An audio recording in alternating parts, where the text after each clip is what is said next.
Thank you everyone for joining. Sleep is one of my favorite topics to talk about. It really is important when it comes to vestibular migraine. And when you can get a good grasp on it and really control it, it can be a huge trigger relief and really improve some symptoms that I've seen in many patients. And we all know how sleep important is to us. Even just one night of having a poor sleep can ruin your whole day. But unfortunately, migraine patients and vestibular migraine patients actually need more sleep than the rest of the population. And it turns out the migraine patient is actually getting the least amount of sleep than most people, and they're getting lower quality amount of sleep than most people as well, making this topic extra important, especially with the fact that we know in all the studies that when you have poor sleep or having a sleep disturbance is actually one of the top migraine triggers for vestibular migraine patients. So learning how to control your sleep and getting really consistent and high quality sleep is extremely important in order for us to master. I myself am really passionate about this topic because I am a migraine sufferer, although I don't have vestibular migraine, but I do suffer from migraine. I've had migraine my entire life. And as being a resident doctor, I'm constantly being woken up in the middle of the night when I'm on call from the emergency department, or having to drive into the operating room, or having to field calls from other patients. I'm constantly being woken up in the middle of the night, which has wreaked havoc in a lot of my migraine symptoms. So it wasn't until I really honed in on learning the correct behaviors in order to get consistent sleep, in which my symptoms really improved. And I hope to impart on you today. So we all know the problem is how to get more sleep. And there's a variety of reasons that can be difficult to identify why people have poor sleep and others have good sleep. I like to think of it as three fundamental strategies of consistent sleep patterns. The first is going to be, three fundamental strategies. The first is going to be consistent sleep. The second is light therapy. And the last is going to be bedroom optimization. Now, we don't have too much time to talk about everything here, but what I do want to talk about is the consistent sleep patterns. It's definitely the most important aspect of these three, and something I want to focus on the most. So the goal is going to be consistency. We all know the migraine brain loves consistency. The problem lies in those people who have shift work like me, having to work odd hours and wake up at different times of the day, at different times of the month, or those people that sleep in the morning when they're really tired because they've had such a terrible week of sleep when they were working, or those who stay up at night watching movies or hanging out for whatever reasons. Or lastly, just because poor sleep, sometimes you just can't get to sleep at a certain time.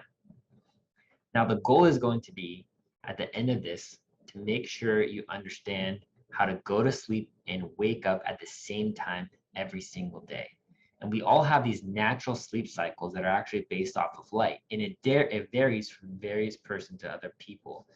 So let's come up with some specific wake up times and sleep times that work best for you. Think about what time do you find that your body most naturally wakes up on its own? When you're unencumbered by having to wake up from work or having to deal with other responsibilities? Or what time do you feel like your body naturally feels most tired and you feel most comfortable going to sleep?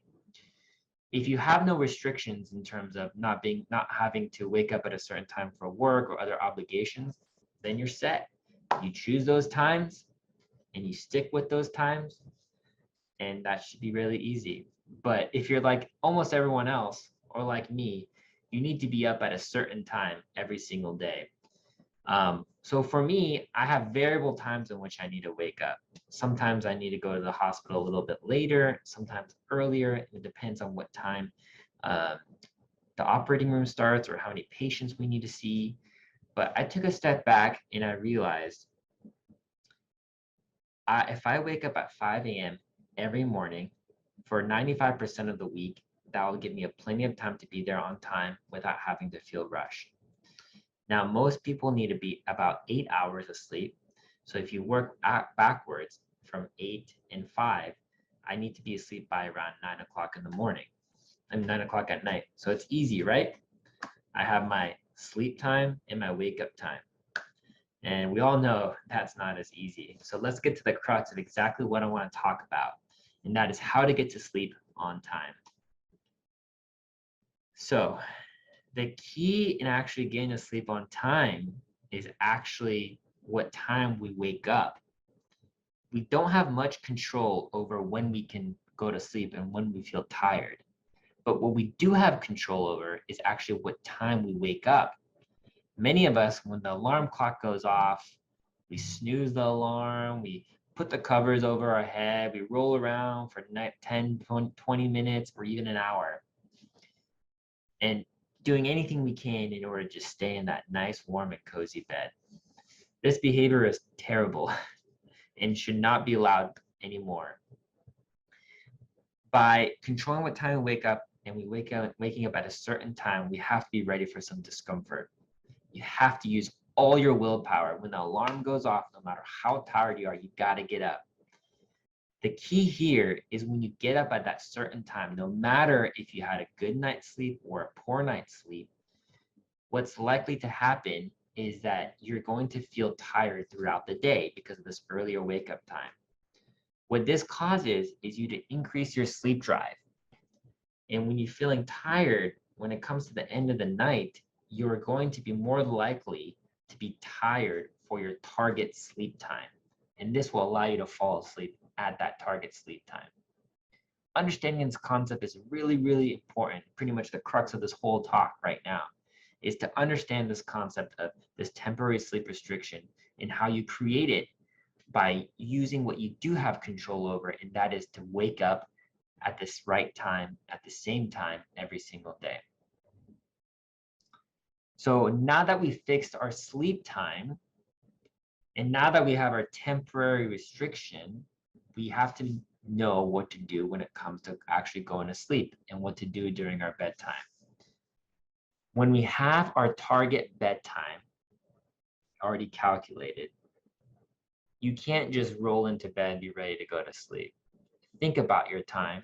In about 30 minutes to an hour before this target time happens, you have to start getting ready for bed and start winding down. Often what will happen here is in the beginning, especially when you're waking up early, you're going to be really tired throughout the day. And you might have this feeling that you actually want to sleep earlier than your target bedtime and actually go to sleep at 6, 7 o'clock because you're so tired. You have to do everything you can to avoid doing this. If you go to sleep early, what's going to happen is you'll fall asleep, but you'll actually end up waking up at 2 or 3 o'clock in the morning after having a full night of 8 hours of sleep, which would completely defeat the whole purpose of doing what we're doing. So do everything you can in order to stay awake until that target sleep time. So what you need to do around your target sleep time, 30 minutes to an hour, is you need to avoid exercise. You don't want anything to get your heart going. You don't want any stimulating conversations with your partner or your friends. Avoid all the crazy text messaging chains or checking your email and scrolling through social media. What this will do is will actually clutter your brain and allow you and have your brain be racing when you should be actually sleeping. Instead, what you should be doing is really reading a nice, relaxing book, listening to music, and doing the things that really make you happy. This will just really make you calm down and just avoid that racing brain that you're going to be having when you go to sleep. So, some things to keep in mind is when you are going to have this temporary sleep restriction, you're going to be really tired throughout the day. And remember, this is the whole point. You want to be tired so that when you get to your bedtime, you're going to be tired enough in order to fall asleep at the appropriate time. Unfortunately, if you have vestibular migraine, and we all know when you have poor sleep, your symptoms can actually worsen and cause you to go into spells of dizziness. So if this happens, do not be alarmed. you can lay down, try to take a nap, and do whatever remedy you have in order to resolve your dizziness. But if you're one of those patients who have actually really uncontrolled symptoms and you're having constant dizziness and they're coming out of nowhere, perhaps maybe doing this sleep stuff is not the best time. And instead, save it for when your symptoms are a little bit well controlled and are not as well exacerbated. Another thing that's going to happen is because you're so tired, you're going to instinctually probably grab for those crutches, such as caffeine or high sugar foods, in order to get that quick jolt of energy that you need. You definitely need to avoid doing this. What this will do is actually cause you to have worse sleep at night, or if you drink caffeine closer to your bedtime, it actually might hinder your ability to fall asleep. You might also want to feel like you need to take a nap, which is natural. If you can try to avoid taking the nap, that'd be really important. But if you just cannot keep your eyes open, it's okay to take a nap, but definitely do not take a nap for more than 45 minutes.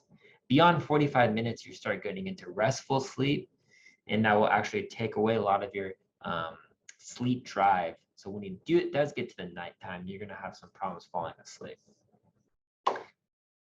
What you do need to do is actually exercise, even though you're tired, get your heart rate going during the day, drink plenty of water, eat well, eat healthy, don't skip meals, and make sure your body has enough fuel in order to get you through this difficult time. So in conclusion, this definitely takes a lot of work, a lot of willpower, but it will definitely pay off. If you can teach your body to have consistent sleep habits and go to sleep at the same time every day and wake up at the same time every day, it can really eliminate a very important vestibular migraine trigger and get you well on the road to success. But this takes a lot of willpower. You might slip up. You might sleep in or stay out late. It's fine. You're not a robot. You're a human being. Be kind to yourself and don't allow this to actually pose a stressor to you. As we all know, stress can be a huge trigger for vestibular migraine. So do not allow this to be a stress trigger. Just go with the flow and know that tomorrow you can do better. And also, given the fact that most of you have had vestibular migraine, you probably had a lifelong history of having poor night's sleep or not sleeping well. So not sleeping well for a couple of weeks or so is not going to be a foreign concept. But to know that you're doing it for a good cause and for definitive treatment might give you some solace. The other thing I want to talk about is actually staying asleep. For many of you, it might not be going to sleep that's the problem, but it's actually staying asleep.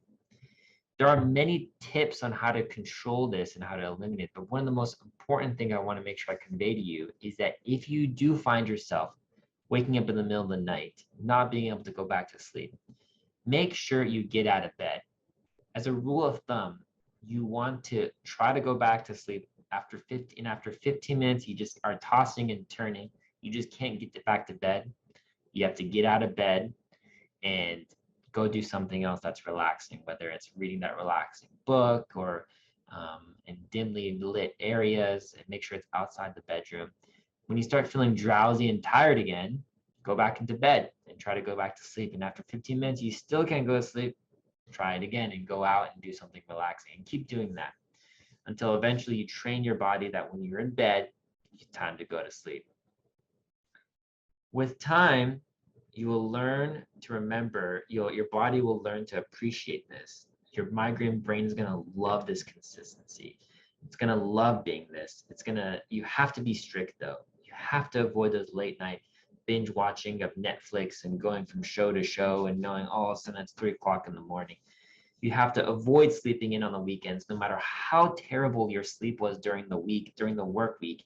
And I know the weekends are the time for you to catch up on sleep. You have to avoid sleeping in on the weekends. In many cases, this is actually one of the triggers for migraine is oversleeping, which classically happens on the weekends.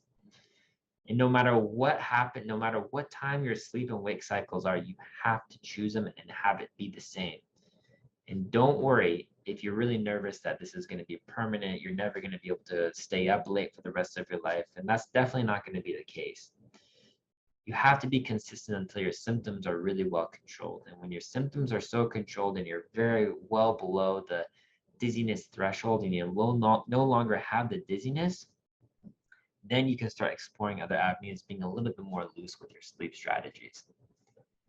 So for me, now that my sleep strategies are nearly really good, I wake up every day at 5 a.m. I do set an alarm clock, but I actually don't ever really need it because that's just what time my body naturally wakes up, and I get and it has done wonders for controlling my migraine. Um, and for those who have vestibular migraine, it actually can do much more in controlling your symptoms. And so thank you everyone for joining us. Hopefully this was really helpful, and I look forward to chatting some more. Thanks.